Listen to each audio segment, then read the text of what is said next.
Thank you very much, and I'm very pleased to rise after my colleague from Kitchener-Conestoga and speak on Bill 151, the Waste-Free Ontario Act.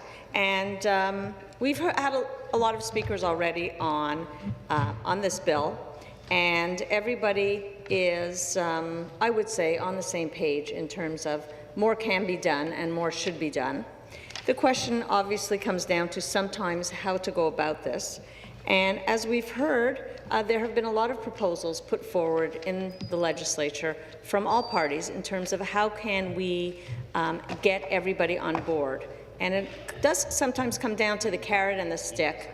I'm a firm believer that, yes, you do need to carry that stick sometimes, but I prefer to use the carrot and entice people to do what we need them to do and to educate them and to raise that public awareness.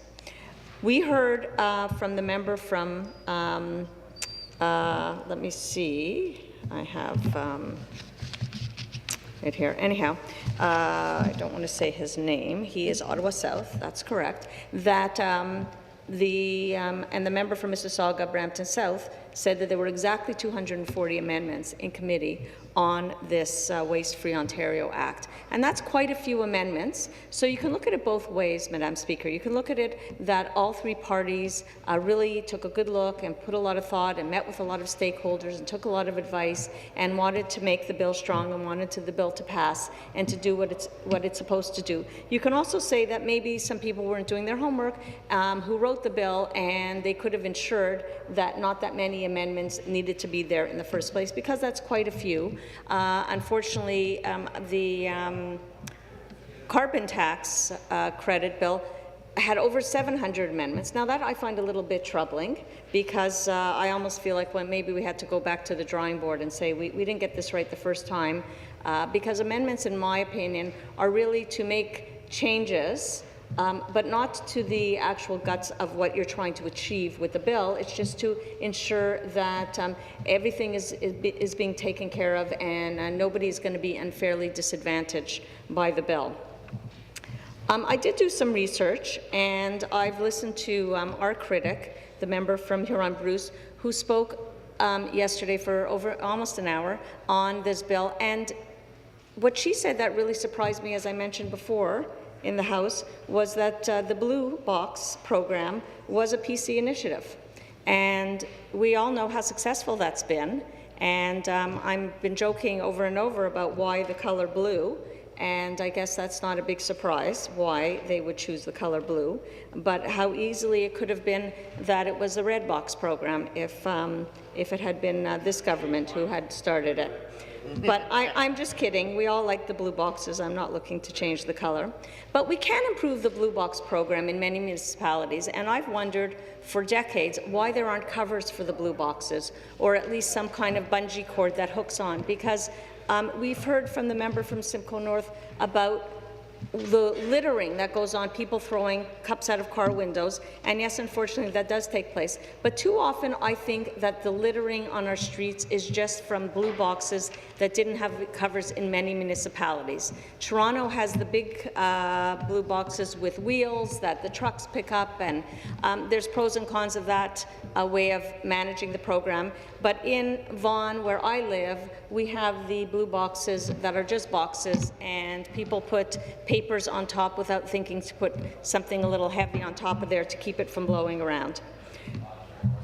We are not able to recycle styrofoam and many other products. And I see the difficulty in addressing putting more items in the blue boxes when we're not able to completely recycle everything that we're already taken. And that's something that I really haven't heard addressed so far, is the fact that, yes, we're not collecting enough items. We're only hitting 25% when the government had a target of more than double that for waste diversion. But unfortunately, too often we're hearing, sometimes substantiated in fact, that the items collected for recycling are not even being recycled.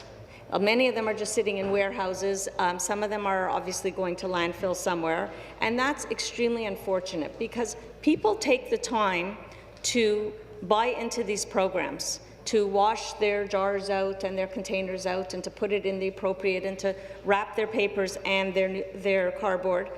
But how are we going to convince people to do a good job with waste diversion if they're hearing rumors, sometimes substantiated in fact, that in fact some of the items that they're working so hard and spending so much time and effort to put in the appropriate containers aren't being recycled? So yes, we know that there's a lot of public awareness campaigns that come and go about littering and about recycling, but I think that as a government, we have to first address the fact that all the papers that we have here that we're using, that we're still not in the digital age in the legislature, that we walk out in our hallways, and I'm embarrassed to actually say this for the people who are listening at home, is that we have radiators giving off heat that you could fry an egg on, and in the same room as air conditioners sometimes. So that does not sound like an environmentally conscious or aware government building. And yes, it's expensive to address some of the concerns to ensure that the buildings that we live and work in are up to standards in terms of less waste in terms of recycling, but also less waste in terms of heating and air conditioning and insulation and things like that. So we all want to see more being done. So I want to address, in terms of more being done, a woman named Mary Atkinson from Richmond Hill, who sent in a letter to the editor last week in our local paper, which is the Thornhill Liberal, which is part of Metroland. And I'm just going to read it into the House. I don't want to edit it. I didn't get permission to edit it, but this is her letter. Recycling adventure disappointing. I live in a condo on Yonge North of 16th Avenue and am president of the board of directors. Our board decided to offer a bulk collection of used compact fluorescent bulbs and lighting tubes in our building, as we thought no one would be willing to drive to the recycling centres with just 1 or 2 light bulbs. We consulted with our ward councillor, who assured us that we would have no problems offering this service to our residents. On April 2nd, so that's not so long ago, I felt we had collected enough of these hazardous items to make my first trip. I drove to Elgin Mills, closest to my condo, where the individuals who met me were very accommodating. They took my bin of light bulbs and, after sorting them, explained that they only collect the compact fluorescent bulbs, the curly ones, no others, leaving me to take back the rest for disposal in landfill garbage. So far, so good, she says. When I mentioned I also had fluorescent tubes, I was told they do not collect these because the disposal process is different. I would have to take them to Markham or Vaughan regional sites. My suggestion, why doesn't the Elgin Mills facility collect both?